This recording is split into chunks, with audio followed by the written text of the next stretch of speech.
खबर छपरा बिहार से, जहां विधानसभा के दूसरे चरण में छपरा जिला के 117 मढ़ौरा विधानसभा का चुनाव होना है। अगले महीने की 3 तारीख को मतदान होगा। मढ़ौरा में माना जा रहा है कि यहां मुख्य मुकाबला राजद और जदयू के बीच होना है, लेकिन लोजपा ने अपनी उपस्थिति से चुनाव को रोचक बना दिया है। लोजपा ने चुनाव मैदान में अपनी तरफ से विनय सिंह को चुनाव मैदान में उतारा है। मढ़ौरा विधानसभा में एक तरफ राजद से पिछले 2 बार से लगातार विधायक रहे जितेंद्र कुमार राय पर अपना विश्वास जताया है। जितेंद्र लगातार 2 बार के बाद अब अपनी हैट्रिक के लिए चुनाव मैदान में है। दूसरी तरफ जदयू ने अल्पसंख्यक जमात से अल्ताफ आलम राजू को उतारकर राजद के माई समीकरण को तोड़ने की बड़ी चाल चल दी है। वर्तमान स्थिति में मढ़ौरा की लड़ाई एक दूसरे के काट में फंसती दिखती है। लोजपा अभ्यर्थी विनय कुमार सिंह अपनी लगातार सक्रियता से लड़ाई को त्रिकोणीय बनाने की अपने अभियान में सफल दिख रहे हैं। अभ्यर्थी विनय कुमार सिंह कहते हैं कि लोगों का मिल रहा जन समर्थन और इसने उनके विश्वास को मजबूत कर रहा है।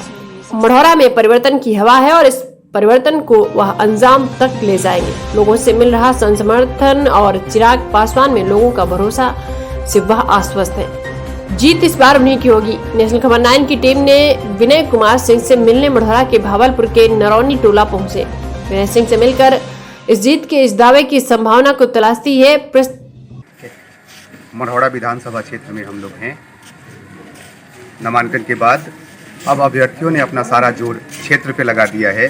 सभी अभ्यर्थी गांव-गांव जा रहे हैं, लोगों से मिल रहे हैं और अपनी बात रख रहे हैं, अपने लिए समर्थन मांग रहे हैं।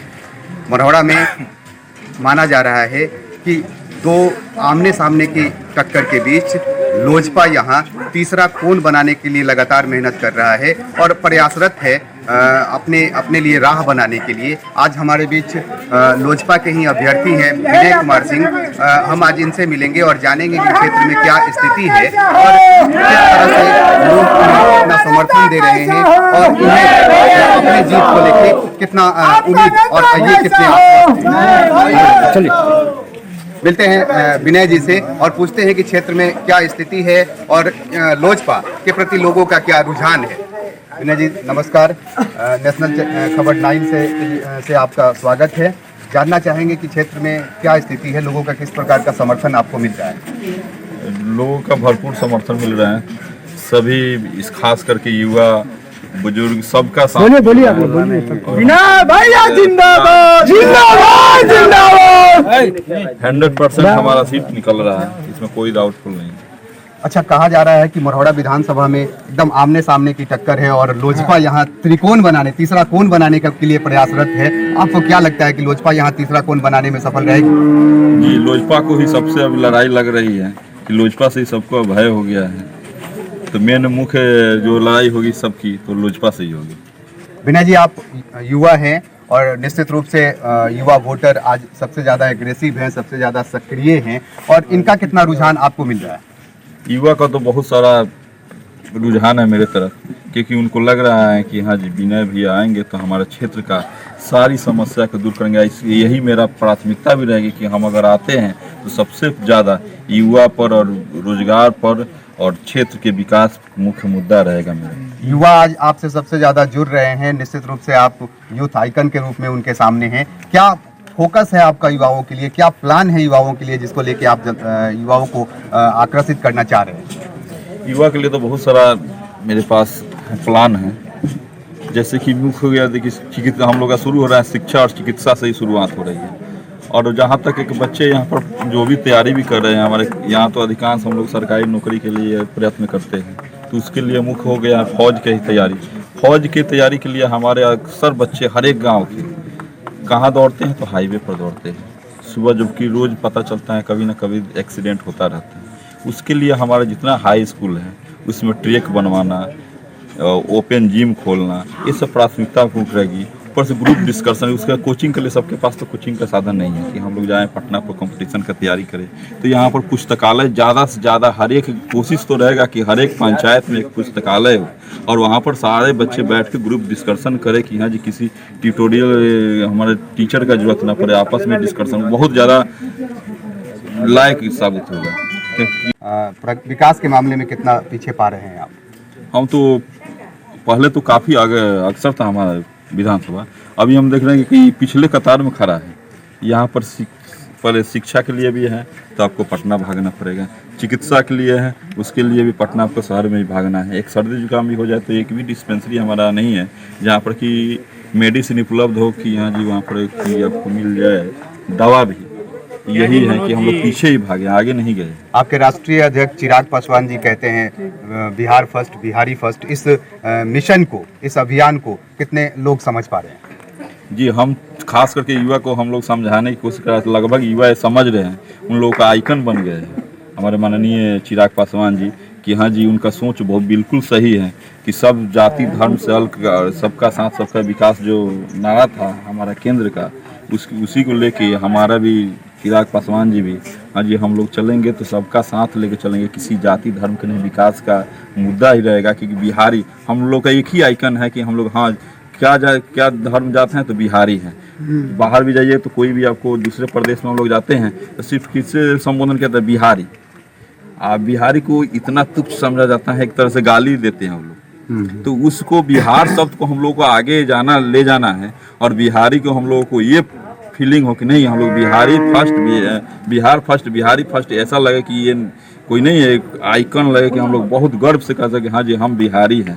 विनय जी, क्षेत्र के लोग ये कहते हैं कि आप एकदम से नए अभ्यर्थी हैं, उनका आपसे जुड़ाव अभी तक हो नहीं पाया है, इसको कितना आप समझ पा रहे हैं? जी, जो ये बोल रहे हैं वो शायद वो क्यों बोल रहे हैं तो वही जानेंगे, क्योंकि हम भी काफ़ी दिनों से सारण में एक्टिव रहे, जिला स्तर पर रहे, तो यही कोशिश करना चाहिए कि अपना विधानसभा को हम लोग आगे ले जाए। आगे ले जाने का नतीजा है कि हम लोग आगे इसको ये नहीं कि हम लोग ज़मीन पर यहाँ दीमक की तरह खाए। हमको भी रोजगार के लिए बाहर जाना पड़ा था, हम भी वो सब चीज़ समझ के तब आज हमको फीलिंग हुआ कि नहीं अपने प्रदेश में हम लोग लाखों कर लें शहर में, दूसरे प्रदेश में, लेकिन हम लोगों का गांव होता है, हम लोगों को यहाँ टाइम देना चाहिए। फीलिंग लेके मैं गांव में वापस आया और लगभग 10 साल से हम अपने गांव में कह रहे थे।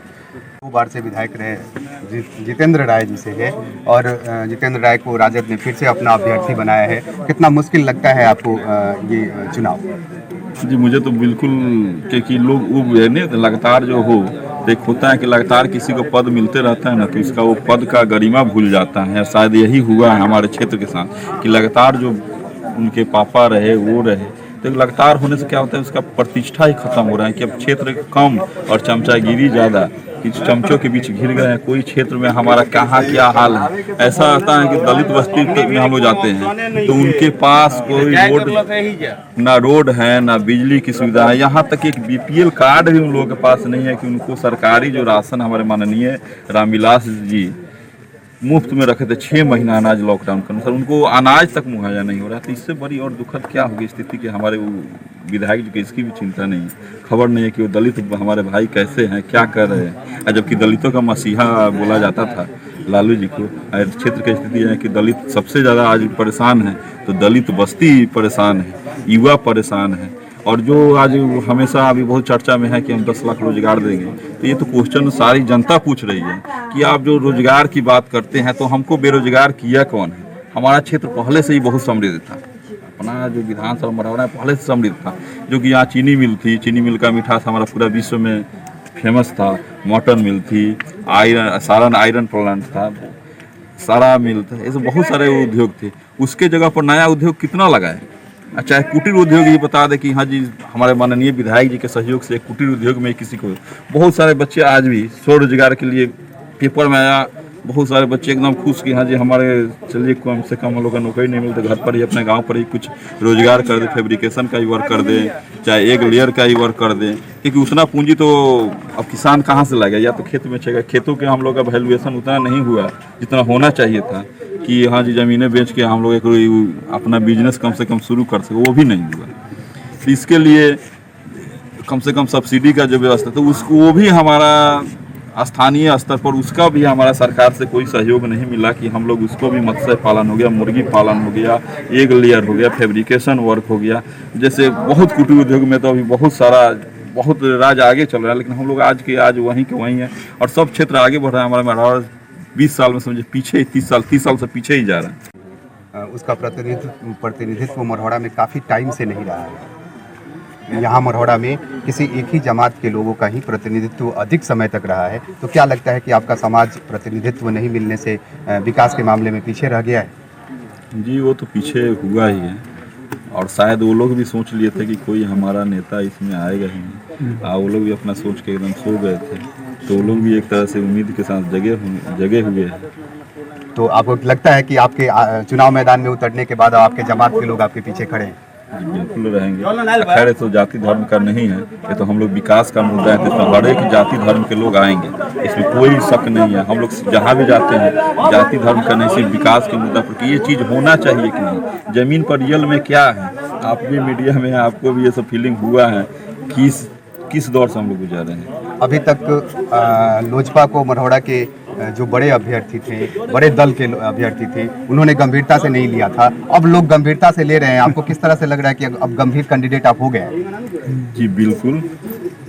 शुरू में तो लगा कि सबको नया बच्चा है, आएगा जाएगा, लेकिन अभी हम देख रहे हैं काफ़ी गंभीर, धीरे धीरे हमारे साथ एक जुनून हुजूम जिसको बोलते हैं गांव का, सारे लोग एकदम जुड़ते जा रहे हैं। एक हवा लहर चल रही है और इस लहर को हम लोग कामयाबी के डगर पर जोड़ ले जाएगा। और यही नहीं, हमको लगता है कि माननीय इसका असर हमारे प्रदेश पर भी पड़ेगा कि माननीय अगला मुख्यमंत्री हमारे चिराग पासवान जी ही बने और बीजेपी के गठबंधन से। क्या लगता है आपको कि जो हुजूम अब चल पड़ा है वो आपको मंजिल तक पहुंचाने में सफल होगा? बिल्कुल, क्योंकि हमको पूरा विश्वास है कि चले थे हम अकेले, लेकिन यहाँ पर अकेले नहीं अनेक हैं, तो अनेक की संख्या बहुत ज़्यादा होती है। 1-11 हो गए हैं, तो ये बहुत आगे जाएगा। किस मुख्य मुद्दों को लेके आप लोगों से चाहेंगे कि वो आपको समर्थन करें, और आप क्या लोगों को किस तरह संतुष्ट करेंगे आप मरहौड़ा को ऊपर ले जाने का काम करें? मुख्य मुद्दा रहेगा विकास। यहाँ पर हम लोग कृषि प्रधान देश था और लगभग हम लोग कृषि पर ही आश्रित थे अपना मरहौड़ा में। और पहले चीनी मिल था तो उसमें अपना गन्ना उन्ना होता था, उसी से अपना बेचते थे। तो क्या लगता है आपको कि मरहौड़ा की बंद पड़ी चीनी मिल है, आपके आने के बाद फिर से उसके शुरू होने की उम्मीदें जगेगी? कोशिश जरूर रहेगा।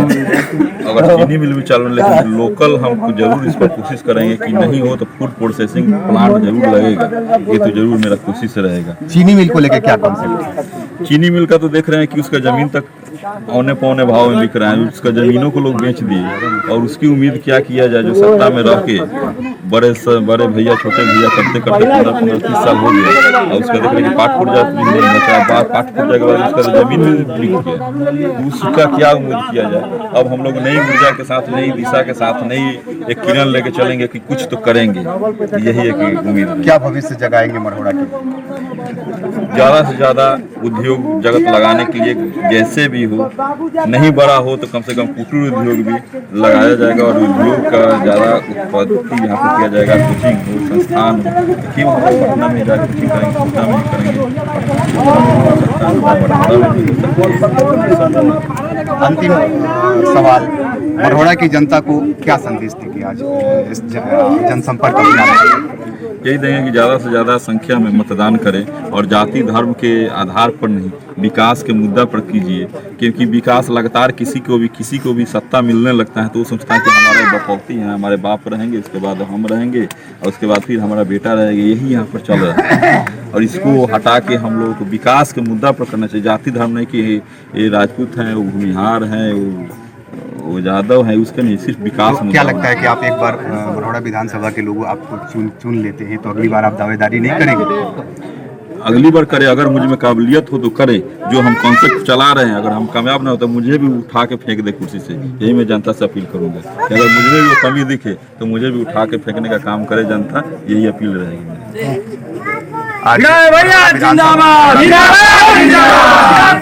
हमारे बीच विनय कुमार सिंह जी, दिनेश कुमार सिंह जी अपनी बातों को रखा, कहा कि